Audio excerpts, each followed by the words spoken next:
দুর্যোগ ব্যবস্থাপনা ত্রাণ মন্ত্রণালয়ের সম্ভাব্য ঘূর্ণিঝড়ের প্রস্তুতি নিয়ে সভা বসেছে সচিবালয়ে। সেখানে বক্তব্য রাখছেন প্রতিমন্ত্রী মোহাম্মদ মহিবুর রহমান। সরাসরি যুক্ত হচ্ছি তার বক্তব্যে। যারা এফেক্টেড মানুষের জন্য দরকার সেই সমস্ত জিনিস আমরা মজুত রেখেছি এবং আমরা এফেক্টেড এলাকার প্রশাসনের সাথে ডিসিএসপির সাথে সার্বক্ষণিকভাবে আমাদের সচিব সহ আমাদের ঊর্ধ্বতন কর্মকর্তাদের সার্বিকভাবে যোগাযোগ রয়েছে।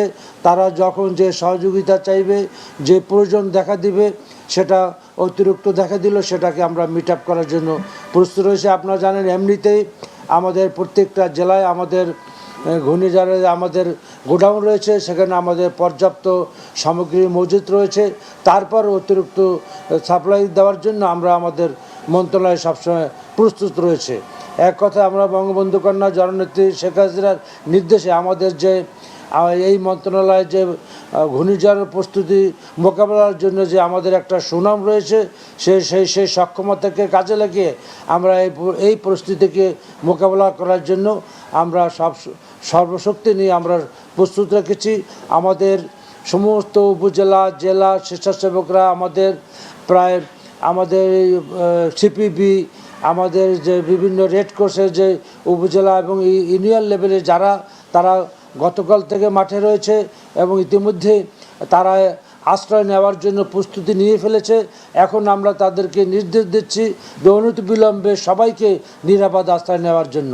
সাথে সাথে সাগরের বিশেষ করে এইসব অঞ্চলে এফেক্টেড এলাকায় বিভিন্ন সামরিক স্থাপনা রয়েছে, মোংলা পোর্ট রয়েছে, আপনি সেনানিবাস রয়েছে, পায়রা পোর্ট রয়েছে, চিটাগাং পোর্ট রয়েছে এবং বিভিন্ন বেসামরিক স্থাপনা রয়েছে। তাদের নৌযানগুলিকে আমরা নিরাপদ আশ্রয় অনতিবিলম্বে নিরাপদ আশ্রয় নেওয়ার জন্য আমরা তাদেরকে অনুরোধ জানাচ্ছি। এবং এটা মোটামুটি যেহেতু রেমাল মোটামুটি আমাদের ঘূর্ণিঝড়ে রূপান্তরিত হয়ে গেছে, সুতরাং এখন আমাদের কালক্ষেপণের সময় নাই। আমরা সমস্ত শক্তি নিয়ে এটা মোকাবেলা করার জন্য আমাদেরকে ঝাঁপিয়ে পড়তে হবে। এই জন্য দেশবাসীকে ধৈর্য ধারণ করে সাহসের সাথে এই মোকাবেলা করার জন্য সবাইকে প্রস্তুত থাকার আহ্বান জানাচ্ছি।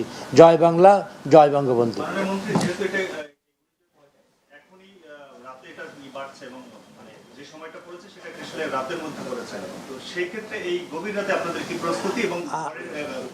আমরা অনুমান করতেছি রাতের শেষের দিকে অথবা কালকে ভোরের দিকে এটা মহাবিপদ সংকেত পর্যায়ে পৌঁছতে পারে। তো সুতরাং আমরা এখন থেকে নিরাপদ আশ্রয় নেওয়ার জন্য এবং সার্বিক পরিস্থিতিকে মোকাবেলা করার জন্য আমরা মাঠে আছি।